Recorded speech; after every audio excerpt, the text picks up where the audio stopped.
8 साल का था तब खेत की फसलों के बीच मुझे दूर एक आदमी जैसा साया दिखा। वह बहुत दूर खड़ा था और मुझे हाथ हिलाता सा लगा। मैं उत्सुक होकर उसकी तरफ जाने ही वाला था कि बड़े ताऊ ने मुझे झट से उठाया और घर की तरफ भागे। हाय रे गजब हो गया, पश्चिम वाले खेत की मेड़ पर मार बंदर दिखा। ताऊ, मैंने तो साफ आदमी देखा था, वह मुझे हाथ से बुला रहा था। अरे ओ भोले, वह आदमी नहीं मार बंदर है, उसके अगले हाथ छोटे होते हैं, पर वह आदमी की भुजा नोच कर पहन लेता है और हाथ हिलाने का बहाना करके लोगों को अपने पास बुलाता है। ताई घबरा कर वहीं बैठ गई। अरे दद्दा, अब क्या होगा? लगता है उसकी नजर हमारे छोटे गोपाल पर पड़ गई। तू घबराना मत, अभी दिन का समय है, गाँव में लोग जाग रहे हैं, वह इतनी हिम्मत नहीं करेगा। मैं सरपंच से बात करके आता हूँ कि क्या करना है। यह कहकर ताऊ दरवाजे से बाहर निकल गए। मैं ताई से पूछने लगा, ताई ये मारबंदर क्या होता है? वह बोली, ये आदमी जैसा दिखने वाला दानव होता है, ताकत बहुत ज्यादा होती है, इंसान का दिमाग खाता है, पूरा शरीर काले बालों से ढका रहता है, चेहरा बिना नाक आंख के होता है, बस बीच में लंबी सी दरार जैसी फटी हुई खाल होती है। बूढ़ा मारबंदर तो आदमी की बोली भी बोल लेता है। फिर वह मेरे पीछे क्यों पड़ा है? अरे बुरा वक्त है, तेरे दादा ने तुझे बचाने के चक्कर में एक बार बंदूक से उसके मुंह पर गोली मारी थी, अब वह लौट आया है। तेरे दादा नहीं रहे, शायद तुझसे बदला लेने आया है। यह सुनकर मैं डर से कांपने लगा। ताई ने मुझे सीने से लगाया और बोली, डर मत, कल सुबह ही तुझे कस्बे भेज देंगे तेरे बाप के पास। मारबंदर भीड़ भाड़ से डरता है, तुझे कुछ नहीं होगा। तभी आंगन में हमारा कुत्ता भूरा जोर जोर से भौंकने लगा। ताई चौंक कर बाहर देखने लगी। भूरा लगातार दरवाजे की तरफ भौंक रहा था। बाहर से कोई जवाब नहीं आया, बस धड़ धड़ दरवाजा पीटने की आवाज आई। ताई, क्या यह वही मारबंदर है? तू खुद को मत डरा, जब तक घर में लोग जाग रहे हैं और चहल पहल है, वह गांव में घुसने की हिम्मत नहीं करेगा। कौन है बाहर? घर में जवान लड़के और मेरे बूढ़े बैठे हैं, कोई काम हो तो सुबह आना, ताई ने ऊंची आवाज में कहा। उसके बाद दरवाजा पीटना बंद हो गया और भूरा भी शांत हो गया। लगता था वह चीज लोगों की मौजूदगी से डर गई और हट गई। मैंने राहत की सांस ली। मेरी ताई सच में समझदार थी जो आवाज से उसे बहला दिया, पर हम संभल भी नहीं पाए थे कि अचानक छत पर धड़ धड़ चलने की आवाज आई। वह छत पर चढ़ गया। ताई, अब क्या करें? ताई ने मुझे खींचकर बड़े बक्से में छुपा दिया। हम दोनों दुबक कर बैठ गए। तभी ऊपर से टाइलें खिसकने और मिट्टी गिरने की आवाज आई। फिर भारी चीज के जमीन पर कूदने की धमक। मैं डर के मारे कांप रहा था और ताई ने मेरा मुंह दबा रखा था। बाहर भूरा फिर से भौंकने लगा। कमरे के भीतर ट्रैक्टर जैसी घरघराती सांस की आवाज गूंजने लगी। हवा में सड़ी मछली और गल चुके मांस जैसी बदबू भर गई। वह चीज पहले कमरे में इधर उधर घूमी, फिर चारपाई पर चढ़ी और थक थक कर चारपाई पीटने लगी। पहले मुझे लगा जैसे कोई दरवाजा खटखटा रहा हो, पर जब आवाज हमारे पास आने लगी तो समझ आया कि वह ठोक कर पता कर रहा है कि कहाँ खोखला हिस्सा है जहाँ कोई छिपा हो सकता है। वह बहुत चालाक था। उसने ताई की बात समझ ली थी कि घर में लोग हैं, इसलिए छत से अंदर घुस आया और अब आवाज की गूंज से पता लगा रहा था कि हम कहाँ छिपे हैं। मेरी आंखों में डर के मारे आंसू भर आए। लगा अब बचना मुश्किल है। आखिरकार हमारे बक्से पर भी थक की अलग आवाज आई। उसे समझ आ गया कि अंदर कोई है। वह खी करके ऐसी हंसी हंसा जैसे कोई शिकार मिल गया हो। ऊपर का लकड़ी का पट्टा जोर से खींचा गया और उसमें दरार पड़ गई। ताई ने ऊपर की कुंडी को पूरी ताकत से पकड़े रखा ताकि वह खोल न सके। उसने समझ लिया कि अंदर कोई पकड़े हुए है। वह जोर से गरजा और ताकत लगाने लगा। हमारी ताकत कम पड़ रही थी। पट्टा खुलने ही वाला था कि मैं डर के मारे चिल्ला पड़ा, बचाओ बचाओ, कोई है क्या? अभी खिड़की का शीशा टूटने की आवाज आई। कुछ अंदर कूदा। वह भूरा था। उसने रस्सी तोड़ दी थी और खिड़की से कूदकर हमें बचाने आया था। मारबंदर गरजा और तुरंत भूरा दर्द से चिल्लाया। मुझे लगा अब भूरा मारा जाएगा। तभी बाहर से ताऊ की आवाज आई, दरवाजा खोलो जल्दी, दद्दा बचाओ, मारबंदर घर में घुस आया है। फिर बाहर ढोल नगाड़ों और थालियां पीटने की इतनी तेज आवाज गूंजने लगी जैसे होली दिवाली से भी ज्यादा शोर हो। मारबंदर की दहाड़ धीमी पड़ गई। फिर छत की बल्ली टूटने की आवाज आई। आंगन से लोगों की चीख सुनाई दी। अरे बाप रे, ये क्या चीज है? कुछ देर बाद सब शांत हो गया। मारबंदर भाग चुका था। गांव के लोग आंगन में जमा होकर तरह तरह की बातें करने लगे। किसी ने कहा, उसकी हिम्मत देखो, शाम ढल्ले घर में घुस आया। तभी गांव के बूढ़े बुधराम बोले, वह सीधे गोपाल के पीछे आया है, इसे तुरंत कस्बे भेज दो। ताऊ बोले, अभी कैसे भेजें? रात होने वाली है, बैलगाड़ी से कस्बे तक 4 घंटे लगते हैं। अगर रास्ते में उसने पीछा कर लिया तो बच्चा नहीं बचेगा। सरपंच भी पता नहीं कहाँ गया। अगर उसकी मोटरसाइकिल मिल जाती तो अंधेरा होने से पहले पहुंच जाते। फिर ताऊ बोले, आज रात यहीं पहरा देंगे। मैं नहीं मानता, 7-8 जवान मिलकर एक मारबंदर को नहीं मार सकते। बुधराम बोले, वह बहुत चालाक है, गोपाल के दादा जैसे होशियार शिकारी को भी खा गया था। 10 आदमी भी पड़ जाएं तो जरूरी नहीं उसे मार सके। ताऊ ने गुस्से में कहा, हम कोई कच्चे खिलाड़ी नहीं है, गांव के सब मर्द यहीं रुकेंगे। सबने हामी भरी और वहीं डेरा डाल दिया। लेकिन भोर के करीब 4 बजे तक बाहर सन्नाटा ही रहा। मारबंदर का कोई अता पता नहीं चला। उसका आने का कोई निशान नहीं था। ताऊ से किसी ने पूछा, दद्दा क्या मारबंदर अब नहीं आएगा? ताऊ बोले, मारबंदर की फितरत लालची होती है, जिस पर नजर गड़ा दे उसे खाए बिना नहीं छोड़ता। थोड़ी देर बाद आंगन के बाहर फिर हलचल हुई। धड़ धड़ दरवाजा पीटने की आवाज आई। ताऊ झटके से उठकर बैठ गए और इशारे से सबको तैयार रहने को कहा। सब लोग हथियार जैसी जो भी चीज हाथ लगी उठाकर दबे पांव दरवाजे की तरफ बढ़े। फिर से खटखटाहट हुई और बाहर के साथ मरने नहीं जाएंगे। थोड़ी देर बाद रघु मोटरसाइकिल धकेलता हुआ अंदर आया। उसके चेहरे पर घमंड था। उसने बुधराम की तरफ देखकर कहा, देखा तुम लोग बेकार डर रहे थे, मैंने कहा था ना मेरे चाचा ही हैं। लो मोटरसाइकिल भी आ गई, अब बच्चे को तुरंत कस्बे ले जाओ। क्या सच में मुखिया आया था? बुधराम का चेहरा उतर गया। वह कोने में जाकर चुप बैठ गया। रघु ने तिरछी नजर से उसे देखा और बोला, अगर मोटरसाइकिल न होती तो इस बच्चे की जान चली जाती। शुक्र मनाओ मैं था। बुधराम समझ गया कि रघु ताना मार रहा है। उसका चेहरा गुस्से से लाल हो गया और वह दरवाजा पटक कर बाहर चला गया। मेरी ताई पीछे से बोली, अरे मत जाओ, बाहर खतरा है, पर वह जिद्दी था, बिना पीछे देखे चला गया। ताई बोली, उसे मत रोको, उसे हमेशा दूसरों की खुशी से जलन रहती है। ताऊ ने कहा, अब भोर होने वाली है, मोटरसाइकिल आ गई है, मैं अभी गोपाल को कस्बे छोड़ आता हूँ और फिर थाने से पुलिस लेकर लौटूंगा, तब इस मारबंदर का काम तमाम करेंगे। ताई बोली, जरा उजाला हो जाने दो, अभी अंधेरा है, मुझे डर है वह पीछा न करे। रघु बोला, किस बात का डर? ताई, 2 पहिए हैं हमारे पास, वह चाहे जितना तेज हो हमसे आगे नहीं निकल सकता और जितनी जल्दी पुलिस आएगी गांव उतनी जल्दी सुरक्षित होगा। ताऊ ने हामी भरी और कहा, ठीक है, देर करने से अच्छा है, जल्दी निकलो। फिर मैं रघु के साथ उस पुरानी मोटरसाइकिल पर बैठ गया और हम चल पड़े। रघु बहुत तेज चला रहा था। थोड़ी देर में गांव नजर से ओझल हो गया। तभी रघु के पेट से गुड़गुड़ की आवाज आई। वह हंसकर बोला, गोपाल भूख लगी है क्या? मैंने सिर हिलाया। उसने मोटरसाइकिल रोक दी और बोला, अब हम गांव से काफी दूर हैं, यहाँ सुरक्षित हैं, चलो मक्का तोड़कर खाते हैं। उसने खेत से 2 भुट्टे तोड़े और हम मोटरसाइकिल पर बैठकर खाने लगे। तभी अचानक मुझे बहुत गंदी बदबू आई, जैसे सड़ी मछली की। बदबू तेज नहीं थी मगर दूर से आती लग रही थी। मैंने चारों तरफ देखा, घना कोहरा था, कुछ साफ दिखाई नहीं दे रहा था। मैंने खाना रोक दिया। रघु बोला, क्या हुआ, क्यों नहीं खा रहा? मैंने कहा, मुझे मारबंदर की बदबू आ रही है। वह हंस पड़ा, बोला, मजाक मत कर, हम इतना दूर आ गए हैं, वह पीछा नहीं कर सकता। मैंने कहा, सच में गंध आ रही है। रघु बोला, लगता है डर के मारे तुझे वहम हो रहा है, जब तक वह घोड़े पर न बैठा हो इतना जल्दी नहीं आ सकता। फिर भी उसने एहतियात में भुट्टा फेंक दिया और बोला, कस कर बैठ। मोटरसाइकिल फिर तेज रफ्तार से दौड़ने लगी, लेकिन जितना आगे बढ़ते गए बदबू उतनी ही तेज होती गई। मैंने मैंने कहा यह गंध आगे से आ रही है। तभी चीं की आवाज के साथ उसने जोर से ब्रेक लगाया। मोटरसाइकिल रुक गई। पीछे से मैंने देखा उसके कंधे कांप रहे थे। मैंने पूछा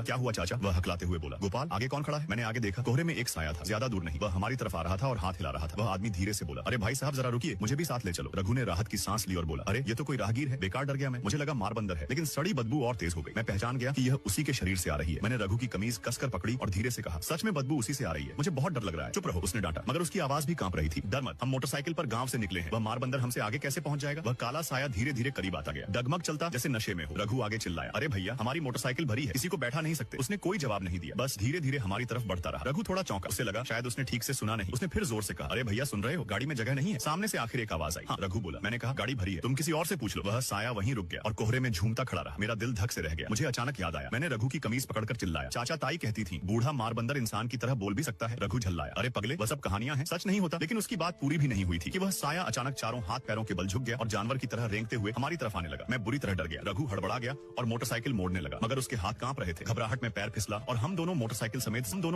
समेत जमीन पर गिर पड़े। तभी वह काला साया कोहरा चीरता हुआ हमारी तरफ झपटा, लेकिन जैसे ही मैंने उसका चेहरा साफ देखा मैं चीख पड़ा, मुखिया जी। रघु भी चिल्लाया, चाचा। तभी वह जोर से हंस पड़ा और बोला, अरे तुम दोनों के चेहरे तो देखो, गोपाल मुझे मार बंदर कह रहा था। चाचा आप यह क्या कर रहे हैं? जान ही निकाल दी आपने। मुखिया लड़खड़ाते हुए खड़ा था, साफ लग रहा था उसने शराब पी रखी है। उसने कहा, क्या कर रहे हो तुम लोग? ये मोटरसाइकिल चुराकर कहाँ भाग रहे थे? हम दोनों सन्न रह गए। रघु बोला, चाचा ये मोटरसाइकिल तो आप ही रात को हमारे घर छोड़कर गए थे। मुखिया भड़क गया और बोला, बकवास मत करो, कल दोपहर मैं और राम सेवक बिजली घर पर दारू पी रहे थे। मैं कब आया तुम्हारे घर? तुम लोग ही चोरी से ले गए हो। रघु बोला, नहीं चाचा रात को आप ही आए थे, आपने ही कहा था बच्चे को कस्बे ले जाओ। मुखिया गुस्से में बोला, अगर यकीन नहीं तो चलो बिजली घर, राम सेवक से पूछ लो। यह कहकर उसने पीछे इशारा किया। मैंने उधर देखा और फिर वही सड़ी बदबू मेरी नाक में घुसी। कोहरे में से एक और परछाई धीरे धीरे निकलती दिखाई दी। मुखिया चिल्लाया, अरे राम सेवक वो कहाँ मर गया था? शौच करने गया था क्या? जवाब क्यों नहीं देता? मगर वह साया चुप रहा। फिर उसने धीरे धीरे हाथ उठाया और हमारी तरफ इशारा करने लगा। रघु बोला, राम सेवक चाचा क्या आप ही मुखिया को लाए थे? कोई जवाब नहीं आया, बस दूर से ट्रैक्टर स्टार्ट होने जैसी घरघराहट सुनाई दी। मैंने आंखें फाड़ कर देखा, वह हाथ हिलाने का तरीका मुझे पहचान में आ गया। मैंने कांपते हुए कहा, चाचा वह मार बंदर है, कल रात वाला वही साया है। रघु डांटने लगा, चुप रह बदतमीज। मुखिया मेरी तरफ मुड़ा और बोला, गोपाल तूने सच में मार बंदर देखा है? मैंने हाँ में सिर हिलाया और कहा, हम कस्बे पुलिस बुलाने जा रहे थे। वह साया धीरे धीरे हमारे पास आता जा रहा था। तभी मोटरसाइकिल का साइलेंसर जोर से फटा और भड़भड़ की आवाज गूंजी। वह साया 2 कदम पीछे हट गया। मुखिया गरजा, अरे सच में मार बंदर है, भागो। उसने मोटरसाइकिल उठाई और स्टार्ट करने लगा। मुझे झट से पीछे बैठाया और चिल्लाया, रघु साइलेंसर पर जोर जोर से मार। उसे तेज आवाज से डर लगता है। रघु भी घबराया हुआ था, वह साइलेंसर पर मुक्के मारता रहा। दोनों बड़ों ने मुझे बीच में दबा लिया और मोटरसाइकिल दौड़ा दी। मैंने पीछे मुड़कर देखा, वह साया आवाज से घबराकर इधर उधर झपट रहा था और भयानक चीखें मार रहा था। उसकी चाल इंसानों जैसी बिल्कुल नहीं थी। मैं तब समझ गया कि वह सचमुच इंसान नहीं है। मैंने देखा मुखिया के माथे पर पसीना बह रहा था। वह हांफते हुए बोला, वह दरिंदा मेरा पीछा करता आया था। चाचा उसने आपको नुकसान तो नहीं पहुंचाया? मुखिया ने गला सूखते हुए कहा, लगता है वह पहले ही पेट भर चुका है। राम सेवक शौच करने गया था और लौट कर नहीं आया, शायद उसी को खा गया। मैंने घबरा कर पूछा, अब क्या करेंगे? मुखिया बोला, कस्बे जाना बेकार है, वह रास्ता रोक कर बैठा है, मेरे घर चलते हैं, वहाँ औजार है, मोटरसाइकिल ठीक से देखता हूँ, अभी हमें कोई और उपाय सोचना होगा। मैं बार बार नाक से सूंघता रहा। वह सड़ी बदबू अब भी हवा में थी। मैंने पीछे देखा तो कोहरा था, मगर साया नजर नहीं आ रहा था। मैंने कहा, चाचा बदबू अभी भी आ रही है। मुखिया बोला, कैसे हो सकता है, हम मोटरसाइकिल पर हैं, वह पीछा नहीं कर सकता, जल्दी चलो। वह दरिंदा सीधे रास्ते से नहीं चलता। हम गांव लौट आए। मुखिया मुझे सीधे मेरे ताऊ के घर ले गया। उसने आवाज लगाई, ताऊ ताई, कोई जवाब नहीं आया। उसने कई बार पुकारा, सन्नाटा था। मैंने कहा, शायद सब लोग कहीं और छिप गए हों। मुखिया बोला, हो सकता है, चलो पहले मेरे घर चलते हैं। तभी मुझे आंगन के अंदर से हल्की सी चरमराहट सुनाई दी, जैसे कोई सूखी लकड़ी पर पैर रख रहा हो। मैंने पुकारा, ताऊ आप घर में हैं क्या? रघु ने भी आवाज दी, मगर फिर सब शांत हो गया। काफी देर कोई बाहर नहीं आया। मुखिया कुछ पल दरवाजे पर खड़ा रहा, फिर अचानक बोला, दरवाजा तोड़ो जल्दी। वह और रघु मिलकर जोर जोर से दरवाजा धक्का देने लगे। एक जोरदार धक्के में किवाड़ टूट गया। जैसे ही अंदर का दृश्य मेरी नजर में आया, मैं चीख मारकर रो पड़ा। मेरे ताऊ लकड़ियों के ढेर पर पड़े थे, हाथ में कसकर छुरा पकड़े हुए, आंखें फटी की फटी। उनके सिर की खाल आधी उधड़ी हुई थी और वह मर चुके थे। रघु चिल्लाया, ताऊ। वह अंदर घुसने लगा तो मुखिया ने उसे पकड़कर पीछे खींच लिया और बोला, अंदर मत जा। उसने दीवार की ओर इशारा किया, जहाँ गीली मिट्टी पर बड़े बड़े पैरों के निशान बने थे। वह हमें पकड़कर पीछे खींचता हुआ बाहर ले आया। उसकी आवाज कांप रही थी। उसने धीमे से कहा, वह दरिंदा अभी भी यहीं कहीं है। वह बोला, वह बड़ा चालाक जानवर है, चाहे नदी में कूद कर तैर ले, हमारे खेतों के रास्ते से भी जल्दी पहुंच जाता है। उसका बस सिर चाहिए, अगर कुछ देर भूखा रहा तो और भी खतरनाक हो जाएगा। मैंने डरते हुए पूछा, मुखिया जी ताऊ तो मर गए, अब क्या करेंगे? मुखिया बोला, पहले मेरे घर चलते हैं। जैसे ही हम मुखिया के घर पहुंचे, हम सबने मिलकर खिड़कियां, रोशनदान, चिमनी, यहाँ तक कि शौचालय का गड्ढा भी बंद कर दिया, ताकि मार बंदर किसी भी रास्ते से अंदर न घुस सके। रघु फोन की तारें ठीक करने लगा और मुखिया गांव के चबूतरे पर लगे लाउडस्पीकर में चिल्लाने लगा, ध्यान